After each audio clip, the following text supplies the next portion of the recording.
Hi, this is Rajagopalan talks. சொல்லுங்க channel. இன்னைக்கு சந்தானம் நடிச்ச உள்ள வந்திருக்க வடக்குப்பட்டி ராமசாமி அப்படின்ற இந்த படத்தை பற்றி தான் பேச போகிறோம். இந்த படம் வந்து ஒரு கடவுளை பேஸ் பண்ணி கடவுளை கண்டென்ட்டாக வச்சு வந்திருக்க படம். அதுவும் மூட நம்பிக்கைகள்லாம் வச்சு இந்த படம் வந்திருக்கு. படத்தோட பேர் வந்து வடக்குப்பட்டி ராமசாமி. ராமசாமிக்கும் கடவுளுக்கும் மிகப்பெரிய ஒரு பந்தம் இருக்கு. யாருன்னா நான் ஈவே ராமசாமி பெரியார் அவர்களை தான் சொல்றேன்.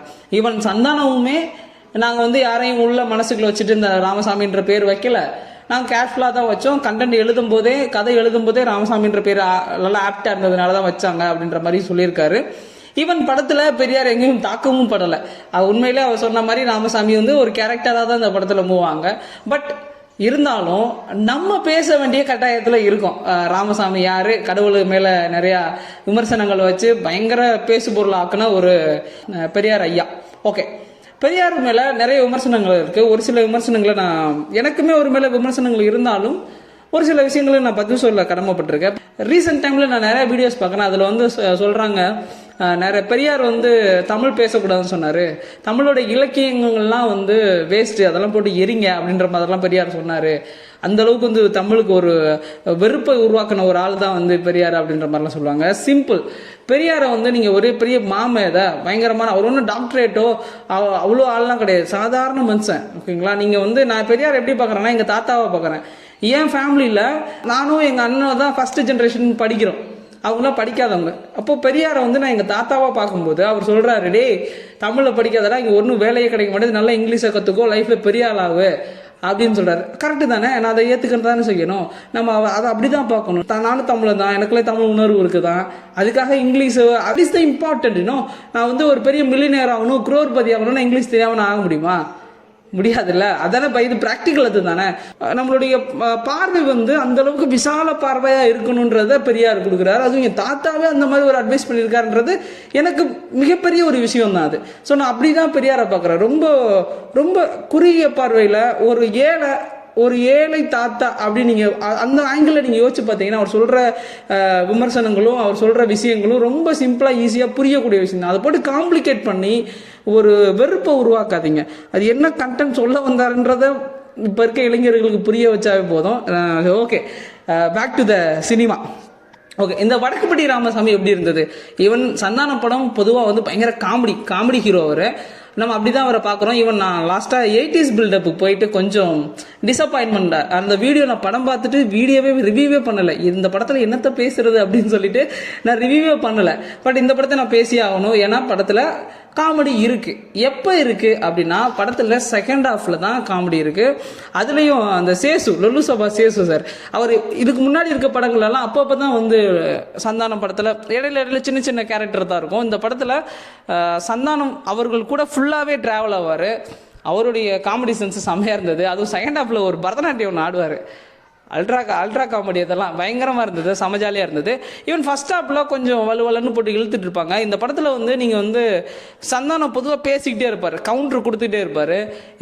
இந்த படத்தில் வந்து அந்த மாதிரியான கவுண்டர்ஸ்லாம் எதுவும் பெருசாகவே இல்லை. சிம்பிளாக மாறன் அவர்களுடைய டைலாக் பேசுகிறதும் சேசு அவர்களுடைய டைலாக் பேசுகிறதும் இதுக்கிடையில் நிழல்கள் ரவிக்கு ஒரு கான்செப்ட் வச்சுருப்பாங்க.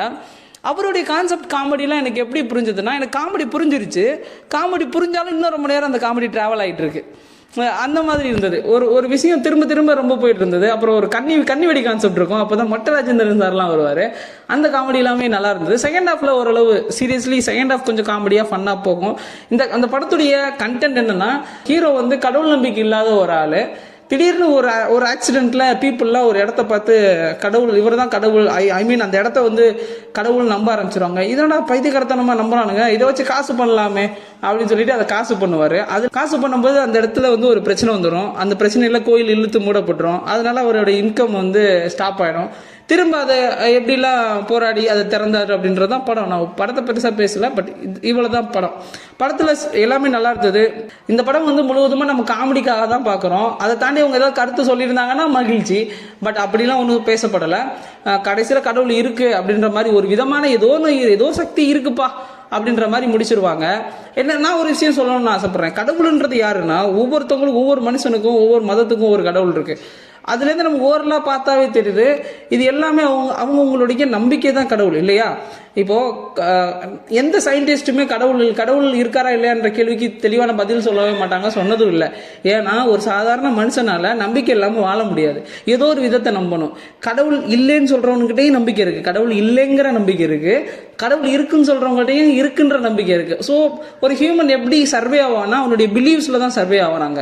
ஸோ அதனால தான் இதை தெரிஞ்சுட்ட சயின்டிஸ்டும் அதை பத்தி பேசலை. யாராவது சாதாரண எல்லா ஹியூமனுக்கும் ஏதோ ஒரு பிலீவ்ஸ் வேணும் அப்படின்றதுனால தான் மூவ் ஆகிறாங்க.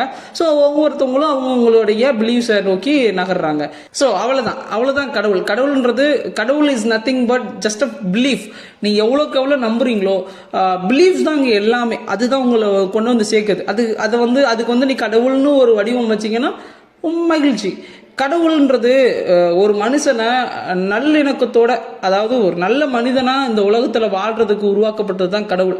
அதுக்காக தான் நம்ம ஃபாலோ பண்றோம். இப்போ ஐயப்பன் கோயிலில் போயிட்டு ஒரு 48 நாள் விரதம் எடுக்கிறோன்னா 48 நாள் நீங்க பர்ஃபெக்டா இருக்கிறீங்க. அதாவது இப்போ இருக்க இந்த சொசைட்டில நான் கரெக்டான ஆளா இருக்கணும், நிறைய தவறுகள்லேருந்து மீண்டும் நான் நல்ல ஆளா இருக்கணும் அப்படின்றது ஒரு நல்ல ஹேபிட். 48 நாள் நம்ம அதை ஃபாலோ பண்ணும்போது 49வது நாள் நமக்கு அந்த 48 நாள் ஹேபிட் தான் ரிப்பீட் ஆகும் as per science இல்லையா?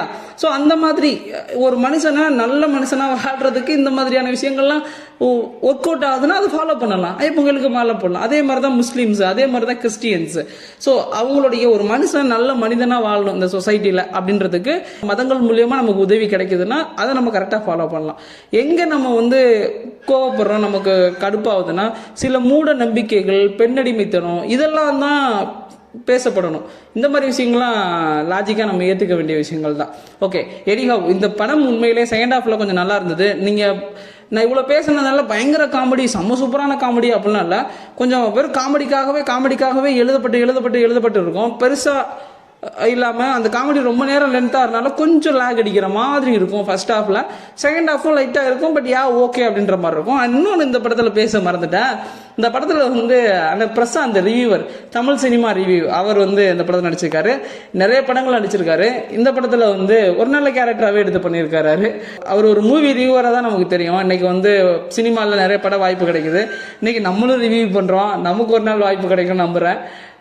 நீங்கள் சப்போர்ட் பண்ணுங்கள். கண்டிப்பாக நானும் ஒரு பெரிய ஸ்க்ரீனில் இயக்குனராகவோ ஏதோ ஆஃப் ஸ்க்ரீனோ ஆன் ஸ்க்ரீனோ என்னைக்காவது ஒரு நாள் நம்மளுடைய பேரும் அங்கே வரும்ன்ற நம்பிக்கையோட இந்த வீடியோவை முடிச்சுக்கிறேன். இது வரைக்கும் நான் பேசுறது உங்களுக்கு பிடிச்சிருந்துச்சு அப்படின்னா சப்ஸ்கிரைப் பண்ணுங்கள், லைக் பண்ணுங்கள், அதை சப்ஸ்கிரைப் பண்ணுங்கள். தேங்க்யூ, பாய்.